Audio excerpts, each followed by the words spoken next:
Okay, so this is a video I've been meaning to make for a while. How to do the transfer technique. I do this a lot in my classes, and I do it in my personal work as well because it saves you a lot of time redrawing stuff. Now this will work for any material that leaves a residue.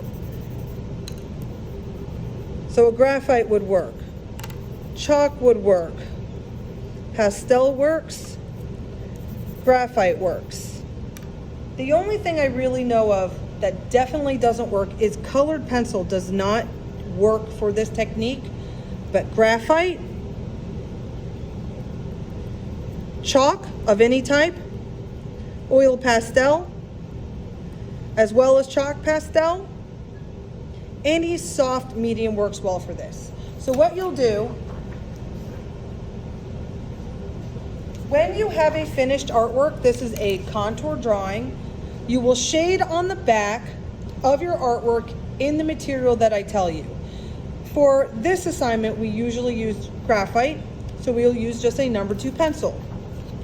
You shade over the entire back with graphite. You want to get a nice coverage.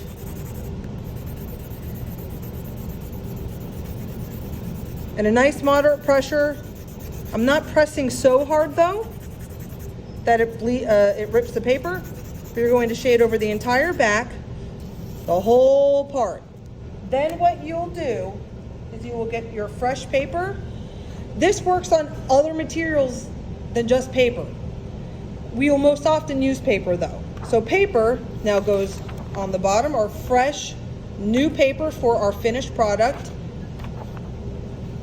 Your drawing, your practice goes right on top, and then you will retrace all of your lines. I like to use colored pencil. The colored pencil just keeps it so all these lines, there's a lot here, you don't lose track of what you traced and what you have left.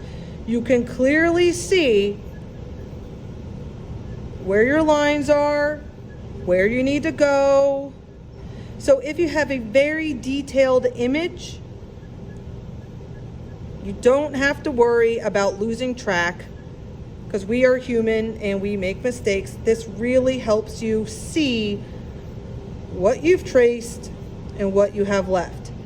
This also works with a ballpoint pen. No felt tip pens. Felt tip pens are like Sharpies, anything that's marker-like, but like a Bic, a ballpoint pen, they also work well because they have a nice pointy end, whereas a felt tip's kind of bleedy. So you would do the entire drawing, and then when you are finished tracing, you now have a light, I call it like a ghosted image, that you would then be able to work with any material that we're using. So it's great for pen, it works great for doing Sharpie work. You've got a nice light pencil drawing now that you don't have to worry about messing up because you already did all the work on your practice. Now this technique also works well for oil pastel. So here's my next one. I've already shaded on the back with oil pastel. This also works for chalk pastel. Again, anything that leaves a residue, shade over the entire back. We have already broken the artwork into contour.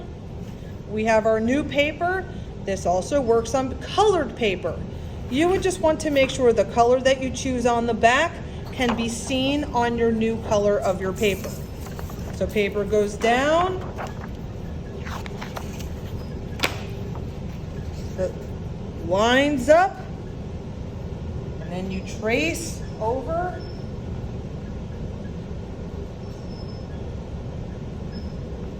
Your lines again. So it is a good habit to break all of your drawings into contour.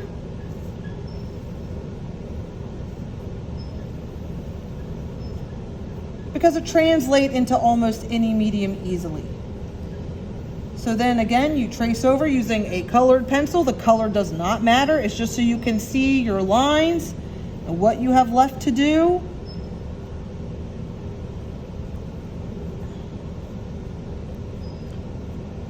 And then, again, I did not do the whole thing for essence of saving time, but now you have a nice oil pastel that you would then be able to fill in.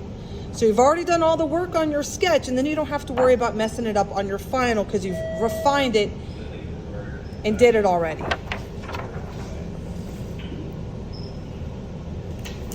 This also works on tracing paper.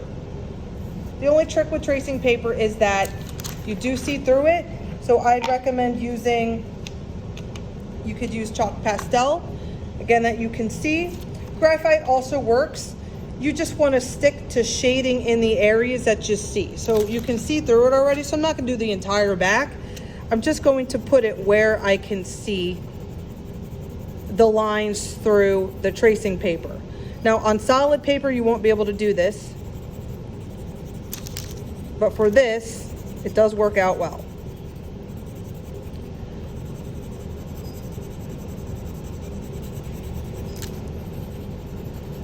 Okay. And I've got my fresh paper again. Again, you would do the whole back. I'm just showing you sections because I don't want to edit this. I don't know how. New drawing goes on to tracing papers on top of the fresh paper.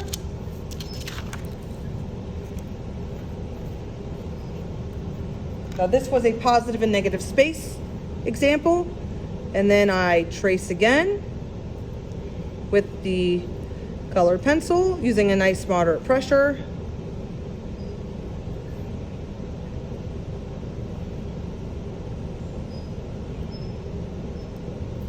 And I just did small sections, as you can see, but then there again, there's that nice light ghosted image that makes it easy to work with. Now again, this works with chalk pastel, number 2 pencils, ebony pencils, chalk, oil pastels, and charcoal as well. I hope this helps you.